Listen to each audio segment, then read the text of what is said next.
New season of Elias Frontier, it's here. So let's talk a little bit about what are the best characters to be using. Now, I'm not gonna be explaining the whole game mode.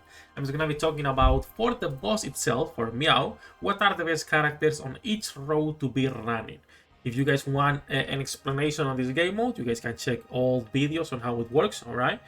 To understand how you can clear these stages, to understand how the coin income works, and why the difference on the scores is so big. But the quick TLDR, Omega quick TLDR, the amount of coins you get, it's based on your combat power and how many stages you clear. So the big whales will be having 1300 coins, while a top 100 player might have way less, because obviously they don't spend on crayons, or they have less combat power, or whatever it is. If you go like to top 100, the difference is gonna be quite big on the amount of coins that they get. So it's normal to get lower percentages on this game mode in contrast to other or to dimensional clash. Do not feel bad. This is a competitive game mode that literally it's well bait, because this frame is not even permanent.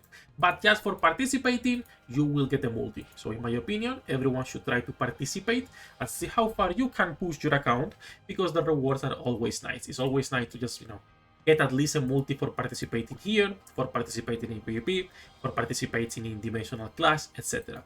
That out of the way. This boss, Meow, it's actually gonna be weak to physical damage, to electrocution, and it's immune to stinging. So characters like Hailey will find no place here. What are the best characters to be running here, Sefhi? There is a lot of characters, If you don't want to watch the whole video, which is completely fine, these are the characters I'm gonna be talking about today, right? You can pause the video, take a screenshot, and then just go see what you can run based on this. As you can see, I am not mentioning healers. Well, I mean, we're gonna be talking about Yomi and Waifus a little bit, but I've been running no healers. The best defense is a good offense, right? It's just to kill your enemy, like Yomi with a gun, before they do anything to you. But obviously, most people will have to run either on the mid or the back one healer. That's it. What are the best apostles to be running here, Sefhi? Let's start with the front line.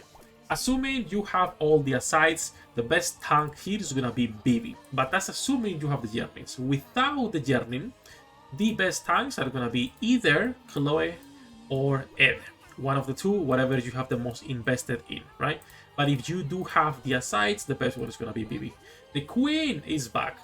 I don't really recommend Salen. I don't think it's gonna be a good one here. I don't really recommend Velvet, Komi, Rude. I don't think they're fantastic, but they can work. You have to use whatever you have invested on your account, right? So I've been using VIVI myself. Now, after VIVI, you want either damage dealers or utility characters. The best damage dealer for the frontline is Kidian, but this assumes you are playing manually, which I am not for her pressman skill. As you guys can see, my Kidian is not super invested. So if your Kidian is either not invested or you are playing on auto like me, you are better off not using her. Instead, the best character, or the second best character here after your damage dealer, is going to be Shady. Shady, because of her SP reduction on the enemy freshman skill right here, is still used on almost every single Elias Frontier, and is even useful on Dimensional Clash of Element, right? So a really strong character, and the SP reduction has been useful since day one, right? So a nice option there. This would be the best frontline, these three characters right here. But since personally I don't run Kidian, what you could be doing instead, it's either a Snorky with her aside or with her card, or what I've been doing myself, which is Ron, because she has a lot of utility. She has the increased attack, the increased defense, as you will also have the taunt with attack reduction for the enemy. So it's a pretty nice kit what Ron can provide for your team. This is what I've been running myself. Then you have the mid lane, and there is a lot of characters here to talk about. Sadly, Yomi is losing usage here, and she is not as popular this season because, first of all, she's magic damage, so her damage is gonna be reduced quite a lot. And then second, because on the mid lane there is so many good physical damage dealers that it's hard to justify bringing anything else. So if you use Yomi, use her for her freshman skill rather than anything else, right? The Moonflowers are really strong, they are fantastic, so that will be what you use her for. If, however, you don't have invested or you don't want to use her, the best damage dealers here will be your Lena, will be your Epica. They are the hyper carries here on the mid lane, and they are still super strong. We are not using Aya because she's magic damage dealer. We are not using almost anyone else in here. No Blanchett, no Alice, no Frickel. I wouldn't recommend anything. I would not even recommend SP because Silence here is no good, no bueno. So these two are the best damage dealers, and then you have like one last spot. You either run a healer if you need it. So again, your Yomi, maybe your Hilde, maybe your Diana. The best one obviously would be Ui because of the utility that she has, plus the heals are gonna be helping your team a lot.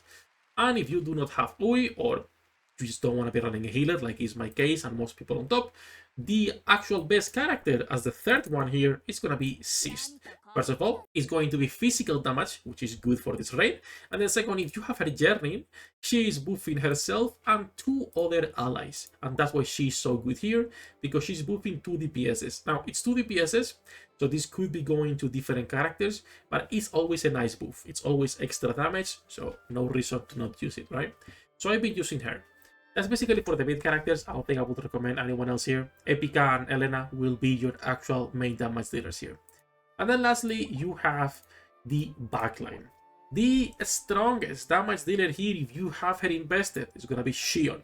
Now, Sefhi, if this is a magic raid, a magic Elias Frontier, why are we recommending Momo in here? Because Momo is magic damage, right? Well, it's just simply because the electrocution that she applies, her damage is still good.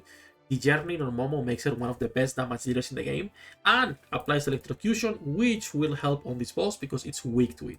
So I would recommend either Momo or Amelia. I wouldn't recommend both. You can run both, it's completely fine, but I wouldn't recommend running both.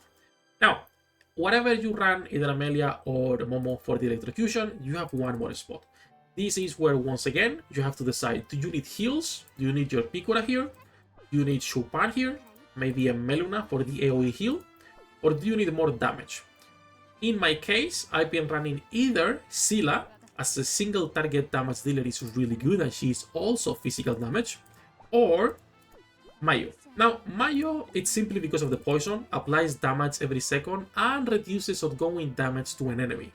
That's why it's so good. It's not really because of the damage over time, even though her damage is decent.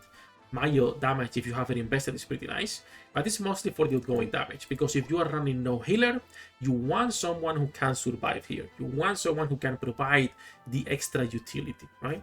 So once again, a lot of actual good characters here. We're starting to see more options on what you can run on this game mode, which in my opinion is pretty nice. Those are the characters that I would recommend, like I was saying earlier, all of the characters right here on the screen. This will heavily depend on what you have invested on your account and what are your best units, because there is no personality bonuses in here, right? So, that said, how do you apply cards? What do you usually buy, Sefhi? The more coins you have, the more things you can buy. So, for example, some people might be able to clear almost everything here, right? All of the cards, and also put good artifacts. For most people, you have to pick what you want to be running. If you're playing on auto, I recommend either Sudden Dash, or you could be running the Favorite Blanket if you want to be reducing your damage and receive. But to me, more damage is always better, so I go with Sudden Dash. You could be going for Piercing Strike if you want it as well. Now, when it comes to runes and artifacts, like I said earlier, this is what I do personally, but this will depend on how many coins you have. I like getting at least one Epica Hero Exaltation because it's crit damage and attack 20%, right? We don't really care about the grade increase, and also it will apply actually the passive on Epica, right? So I like getting one.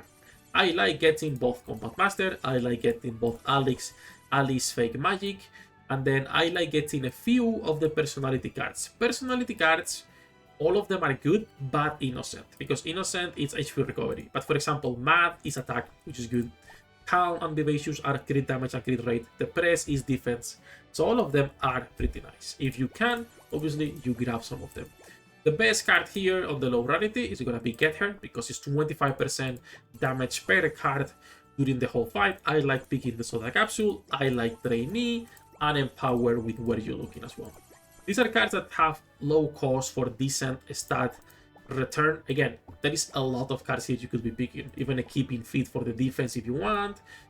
Swift Move if you're looking for the extra attack speed plus crit damage. Like, there is a lot of cards here that are nice on lower rarity for Elias Frontier, but obviously it's going to be depending on your income. Now, after that, I usually just come directly here. That's already like a lot of cards that we're getting. And we start putting some artifacts. Artifacts, I focus on my main damage dealers first. So in this case, I go for Shion. And I go for either Epica or Aya. We're going to be going for for Elena here. I put the same thing. One Shion Black Cape, one Dragon Light Sword on each. And then the last one, either an Elena's Drone or something that will be increasing attack speed. Like, for example, the Batter's yellow card on Shion is really good. After that, I want to be putting some items on my Epica because she does not have a full loadout yet, right? And I do want to be putting some damage reduction on my front line, so they might be able to survive a little bit longer, and some damage reduction also on my backline because Momo can take advantage of your Momo Flower. Then I will keep putting more items for damage on my girls, so maybe I put one of these here. Maybe I will put something like the extra middle knife.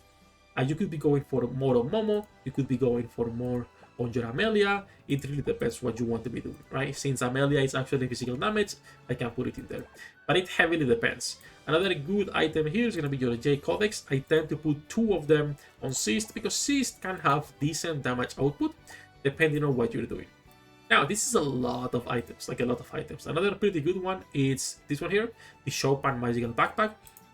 If you can put it on your front line, because this will increase HP on attack while giving damage reduction to everyone every 2 attacks, right? So it's a pretty good item. In fact, it's a good item you can put anywhere because it's 40% increased attack, which, you know, it would be even more than running something like my Sword and Staff. So it's pretty good. It's a pretty nice item. I don't go too hard on defensive items, but you can put something for your front line. VIVI should survive with these 2 items. Big shoot, okay, like big shoot. So you could be putting it on Ron instead, but I tend to put the VIVI staff on herself. After that, you can either go for more cards if you like if you would like to put more cards, or you can just go for an extra few sets of runes. This heavily depends on what you are running. This is a nice 20% extra attack we could be getting with the Epica rune, or you could be going for damage reduction. So for example, Rearguard, Stealth Slacker, and Vanguard. They are all damage reduction runs, 1 for each lane, which are good. And then since we have 5 coins left, we pick 1 Strawberry. And that's basically how I usually distribute the items. This is heavily dependent on your account and what you have, but this is what I do myself personally. And that's basically everything for this video, honestly. There is going to be a lot of RNG. Sometimes you will have to restart at the beginning because your DPS dies because of the order skill on the boss.